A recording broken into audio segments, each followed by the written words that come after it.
All right. Hi, this is this is Professor Moss, and we're having our week 2 webinar.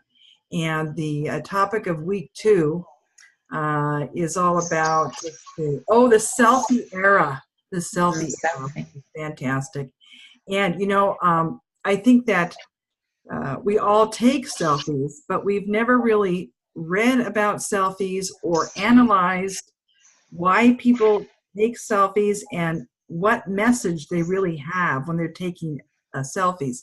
Now, the best selfie takers I know are my own two daughters. One is 21 and one is 25, and they just go hog wild. They just take many selfies. They love to post them on Instagram and Facebook, and I don't really get the point of that. Maybe it's because I'm from a different generation, but I can see that they really get into it. But the thing we need to realize, and what's in the book, is that some people um, they put themselves in harm's way. Like yesterday in the news, I don't know if you saw this, but I live in Southern California, and there was this gal who wanted to take a selfie with a black leopard. And she got herself in front of the cage, started taking the selfie, and the leopard put its hand through the cage and clawed her and hurt her. Well, whose fault was that? She jumped over the barricade Right. right next to the cage and whatever. So also it says that people have died from taking selfies. They get on the edge of a cliff and they Yeah. take a selfie and the wind blows and there they go. It's one thing to take a selfie, but it's another thing to watch yourself and be careful for what you're doing. Another technology phenomenon that was very dangerous was what was it called again? It's when you put your cell phone up and you see a picture of a character going around. I can't remember what that was called. I just thought of it. Well, anyway, it was this app where you would go around the city and you'd point your camera at a certain landmark, and up would come an animated character in your camera. And it was called Go something. Go, I can't remember what it's called. Oh boy, when I can't remember. Go Pokemon. I think that was it. Pokemon Go. Pokemon Go, yeah. Pokemon Go. Have you heard of Pokemon Go? Well, Yeah. some people would be in the street and they get run over because they were so involved in their cell phone that they didn't Yes. around them. And so they had to make rules about Pokemon Go and those kinds of things. But I think that this is a selfie era. And we don't know, in 10 years, we might look back at Facebook and things and it'd probably be gone or probably be changed. Say, why did people take all those selfies, Because it's just a phase that people are going through. And we have to think about how has the selfie era changed our society. And in my opinion, I think it's make people more self-centered. They think about themselves. They want to show themselves. They want to make themselves pretty or different or get attention for the picture of themselves, And not that that's good or bad. I'm just saying it's changed society, Years ago, when my dad had a old-fashioned camera back in the 60s, he would always take pictures of the family, everyone together. Everyone had to be in the picture. So that's going to change in society a little bit. Do you have anything to say about that, Stella, or any comments on selfies and how it's affected the society? No, actually. That's fine. That's fine. And in different countries, different customs are a little bit different. But it seems to me as if this selfie thing has caught on worldwide. Now that we have Facebook is worldwide, YouTube is worldwide, it's really kind of made our society blend into one in essence. Yeah. How did I lose you? Am I not here? No. I should be here. I can see you. So you can see me? yes. Well, I'm going to share Okay. a screen now. Oh, now I did. Okay. Okay, good. I'm going to share the screen now. Okay. And so we're going to look at some of the things that we're going to do for, now can you see the screen that says Yes. seminar? Yes. Oh, good. I like to make that bigger so you can see this. So we just talked about the selfie era, and now I want to talk about the week 2 discussion 1. It's on online versus real identity. And this is real a problem for not some people, but some people it is a problem that they are a different person online than they are in reality. And as you see, I was just out in the yard, my hair is all up. This is the real Professor Moss, you know. I am who I am. Yeah. And, I'm not hiding behind some kind of a, I don't know, whatever. This is who I am. But some people create different profiles for themselves on Facebook or online. They present themselves as a different person. Now, I know somebody, and I hate to say this, but I looked up her profile, and she's got 3 different identities and 2 different names. And some of her photos are not even her. And she's not the only one, you know. She's the only friend I know that does this. And I confronted her, and she says, "Oh no, that's not me. That's not me. That's somebody else." You know, so she won't admit it, but I could tell from the links and everything that it was her. So I'm thinking, why do people do that? Why would somebody want to be something different on the internet than you are in real life? And so that's what the discussion is about. It says, do people create new, different projections of themselves online, or do they stay close to their face-to-face identities? So what do you think? Do you think most people are who they are on the internet, or do you think a lot of people are who they are not? What do you think, Sarah? I think they are not who they are on the internet. I'll say that for sure. I can say that. Yeah, some people. So who would want to post, like, there's certain things about me I don't want to everybody know. Yeah. So I would not put it over there. Yeah, I wouldn't want to post, you know, personal things, or even they say don't even post when you're on vacation. Yes. Because people who know where you live can go and rob your house. Go and rob you, and people do it anyways. Yeah, even people you know. So you got to be so careful about that, you know. Yeah. And if you are going to post photos, you can say, well, this was my vacation that I took last month. Yeah. It's nice to be home now, but here's some of the photos I got in Italy. You know? And yeah. So you got to be really careful. And you wonder, why do some people pose as other people? Now, one type of bad person would be predators. Right. Let me let my dog out of the office. Hold on.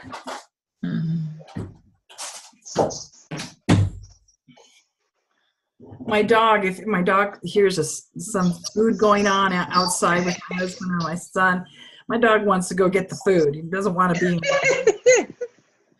So anyway, you know, predators, that's really bad. Like some kids play online with games and stuff, and they think they're talking to another 12-year-old. Yeah, my daughter does that. Yeah, and it's so dangerous. You should never play online with people that you don't know, because then pretty soon, you know, in the gaming chat box, they start saying something like, well, you know, where do you live? And then they'll play the game for a while, and they say, well, how old are you? You know, and this kind of stuff. And before you know it, they come into an unsafe situation. Chats are going on that are inappropriate. And so as parents, we have to be real careful to talk to our children about the safety of the internet. It can be a bad place, even for adults. Like somebody might give you an email and say, this is your credit card company, and we would like you to make a payment immediately. And if you do so, we'll give you $100 off the payment. Right. Well, it's good to be true. It's got to be false. Yeah. But some people go for it. You know? Yeah, and give the information. Yeah. So there's, you know, I think that it's nice to see people on the internet, on Facebook or social media or whatever, but you have to do it with caution. and Mhm. protect yourself, which is good. Um, it says also in discussion two, it asks you to explain your reason and cite two sources to support your opinion. So that's kind of the more difficult part, but there have been studies done on real identity on the internet versus a fake identity on the internet. And just read a couple articles and pop those links in there, and you'll be good for discussion one. Any Mhm. question on that one? Um, so I need to make like so which is obvious for me what my opinion is. Um, and you want us to why did we have that opinion? Huh? Yes, and back up that opinion with some facts that you find on the internet. Okay. It could be an article, it could be an internet safety article, it could be a statistics about how many people on the internet are not real, those kinds of things that will Okay. back up your position, okay? Mm-hmm. Then for discussion two, it says it's about personal branding. And personal branding, when you have a brand of something like jeans, like Levi's jeans or Calvin Klein or whatever, they've always got a brand and they always have to have their image, Mm-hmm. So people have their own branding as well.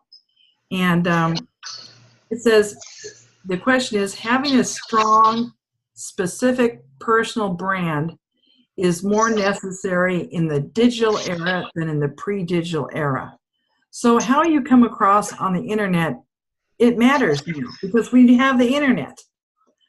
It says, do you agree or disagree that personal branding is important? Or in other words, your personal image is important. Now, I know it is if you get a job, employers are now looking on Facebook for you, Instagram. They're seeing what kind of things you're posting to find out what kind of person you are.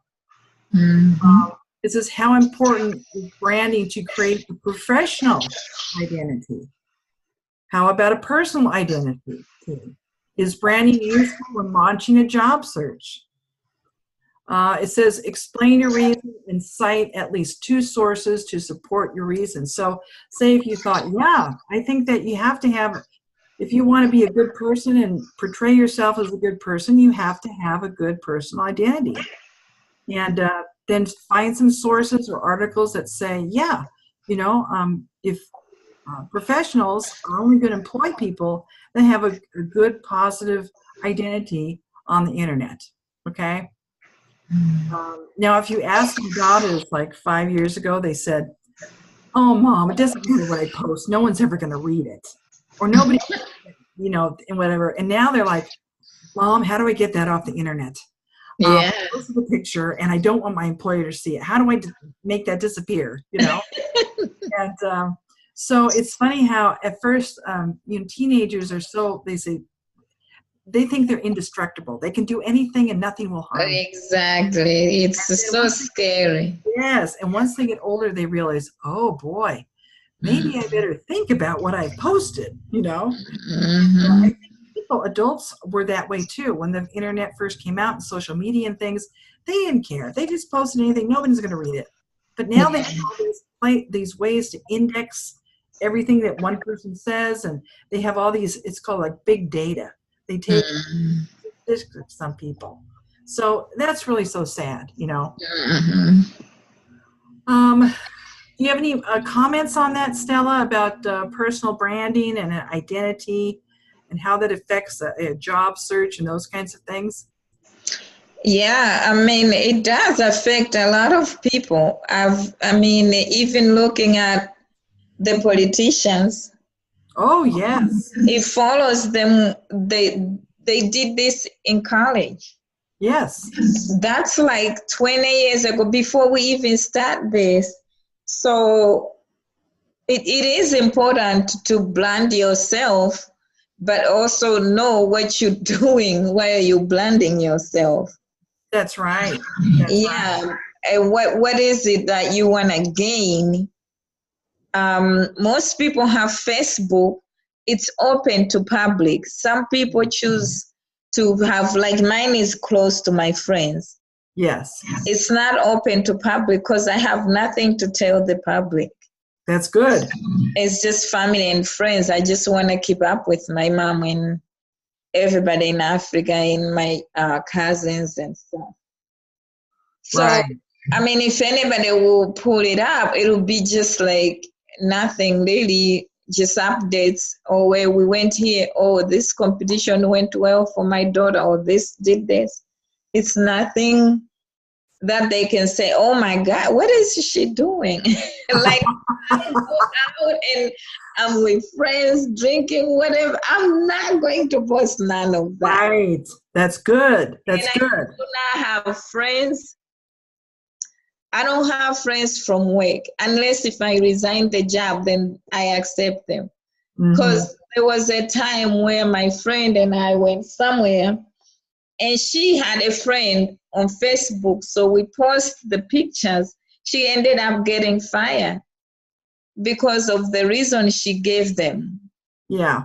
She, they could prove that you were with her. You guys, look at you guys. Yeah. So I learned earlier on not to mess with people at work.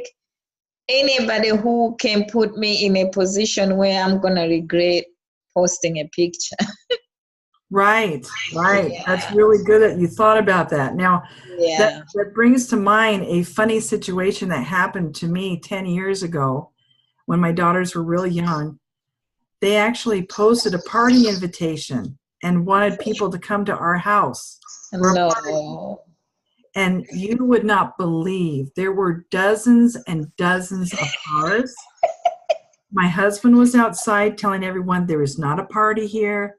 You must have information, because the thing was is that total strangers were coming. Yeah. All kinds of people. And my daughter said, well, I didn't think people would want to come to a party. What? And she says, well, and I guess I made a mistake. I made it public. And I'm like, that's a big mistake. You can't do that, Everybody knew your address. Yeah. So now they have this thing called Facebook Invite, where you actually, if you have an event, you can click the people you want to invite. Yeah. And you can say they cannot invite anybody else. It's just that. Yeah. They didn't know about that. And so there's crying, Mom, how do we get this off? Oh, no. That's a consequence. And Yeah. it's made for a good story for my classes. Right. Oh, my goodness. But yeah, that was something else. Yeah. So anyway, I just want to let you know that this is probably my most favorite class to teach for the United States University. And I was instrumental in putting this course together because I thought it was such a pertinent topic for today. And it would bring about a lot of discussion about social media and how it's affected our society. So I hope you've enjoyed the course so far too. And next week we'll go on to, I'm not sure what next week is. Let me kind of look here. I like to give you a little preview for next week. So I'm actually submitting 2 discussions this week. 2 discussions, yes. Okay. So week 3 is, this is good. Week 3 is about social collaboration and how people collaborate on the internet and how it's made it possible for us to do a distant meetings. For example, the United States University had a faculty meeting yesterday, and they did it on Google Meet. And they had, lots of faculty online at the same time. And the director and the president of the university was speaking. We could all see him, we could all hear him, and we could all ask questions. And we were all over the place, Like there's faculty that live all over the United States. So that was how shift in collaboration has really shifted to being more of a widespread meeting, that before only certain people could come because they lived in San Diego. Yeah. So that's really going to be interesting to think about how it's changed your life as a family and how you can communicate with nieces and whatever right on Facebook Live. It's mind-boggling, but it's wonderful, you know? So anyway, that's the end here. I'm going to stop the recording, and I hope everyone's enjoyed this recording. Let's see. I'm going to stop share first, and then I'm going to stop the recording.